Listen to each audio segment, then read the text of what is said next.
Hello, this is CityScape, our regular vodcast of people, place, and ideas that impact Livonia. I'm Dan West with the Livonia Chamber of Commerce. Our guest today is a familiar voice to local sports fans as he has been involved in Detroit sports media for 4 decades. Art Regner is a longtime Livonia resident and a graduate of Franklin High School. He studied political science and journalism at the University of Michigan. His career includes work as a television and radio producer, sports radio personality, and an author of 3 books. Today, Art is show host, editor, and podcaster for the Detroit Red Wings.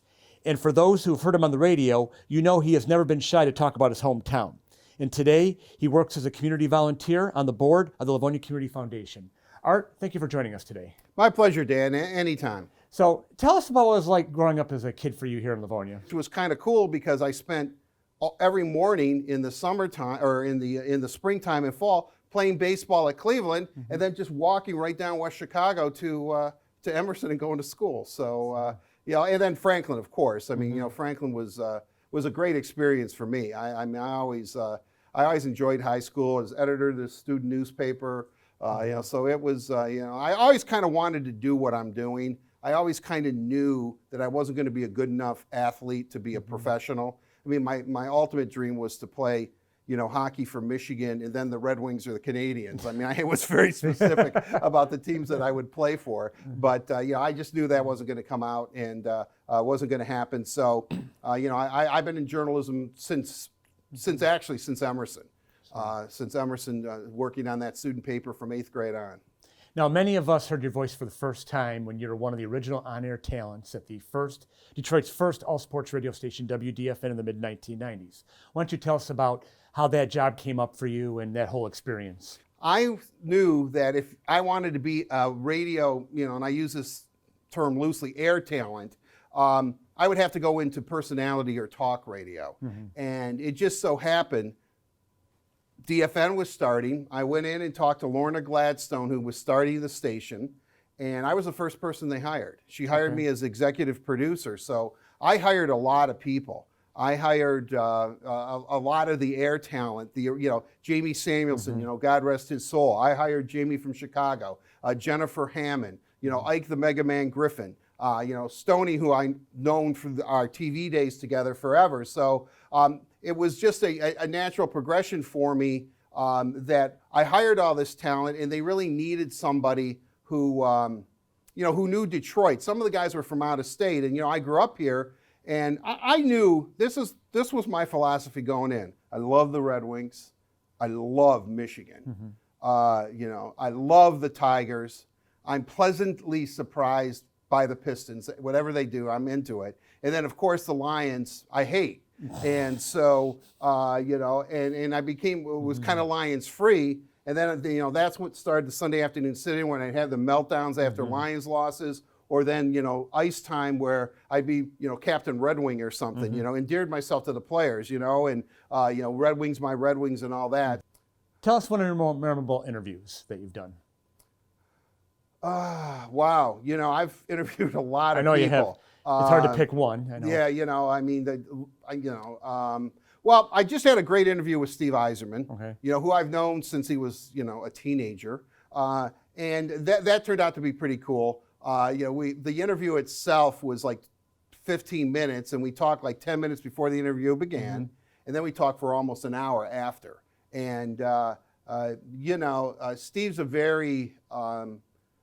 I told him this, and I think what stood out is I said, and this shows you everything you want to know about Steve Yzerman. I said to him, I go, I can't believe I'm going to tell you this, but I think you could end up being a better executive than you were a player. I go, and that's stunning. He goes, or worse. I could be worse. He goes, and if I'm worse, you're going to tell me, And so we started laughing. I mean, I really think that one of the best interviews I think I ever did, and I was in college, is Gerald Ford was not president, but he came back to Michigan quite often. And in a political science class that I was in, I was able to interview him for the student radio station. And he was just a really down-to-earth and wonderful guy. And I always remember that. I mean, if you get to talk to a former president of the United States, that's cool. And then, and you're a college student, right? I was probably a junior. So what am I, 20 maybe? Well, and that's a good segue to my next question. You were a prominent member of the media covering the 97, 98, 02, and 08 Red Wings Stanley Cup championships. And obviously a ton of memories, ton of moments. Is there one thing that jumps out at you? Obviously a lot of fun being in those victory locker rooms and stuff like that. But talk about maybe a certain moment or something that really stood out to you during that time. I'll tell you what's kind of interesting about that was when I was at DFN, even though I was the Red Wing guy and I covered them, when the playoffs started, I never went to a game. I never went to a playoff game because I was on pre and post-game show, and then in between periods I would take calls. So everybody else was at these games. So when the Red Wings won their first cup in 97, I told Greg Henson, who was the program director, he said, well, if they win tonight, and it looked like, they're up 3-0 against the Flyers, I figured, yeah, they'll probably win. Because, they were good, they were prime, they had been disappointed for so many years.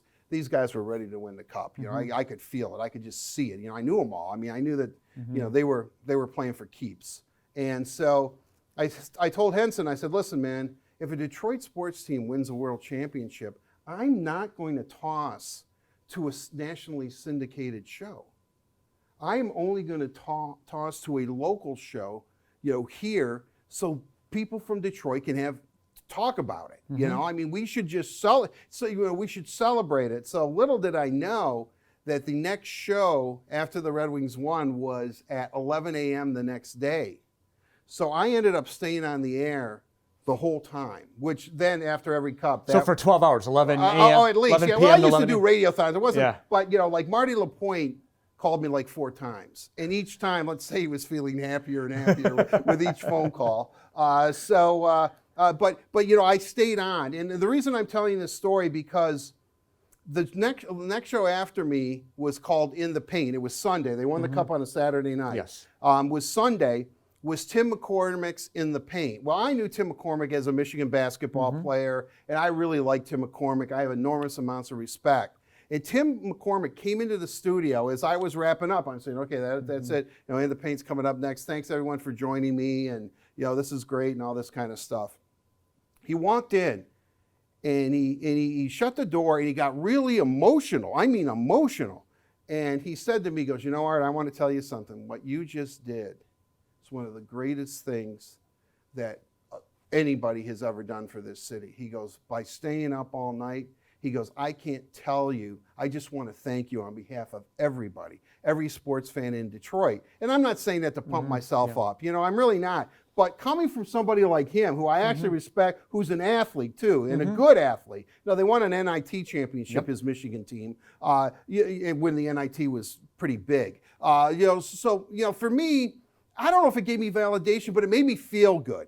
Then maybe I got it right this time because I didn't want your gut said, no, we're not going to throw it to a syndicated show for the championship. So you wrote it out, and you had calls all night, right? Well, I had calls all the time. I had people saying, I went to bed and now I'm waking up with you, and I have to be honest, it kind of endeared me to the Red Wings. I mean, the Red Wing players thought that was great. They just thought, wow, that's really cool. But I believed in that team enough, but I also believed in the fans. I knew that the sports fans in Detroit or the people of Michigan, if they won, I knew that they would want to talk about it. I mean, I knew a lot of people weren't going to be going to bed, maybe passing out, but not so much going to sleep. But, I just knew, and I just couldn't do it. And, and Greg looked at me, the next day, called me when I was back home and said, yeah, he goes, you know what, that was probably the right call, but getting validation from Tim McCormick, I guess that's one of the things I'll never really forget.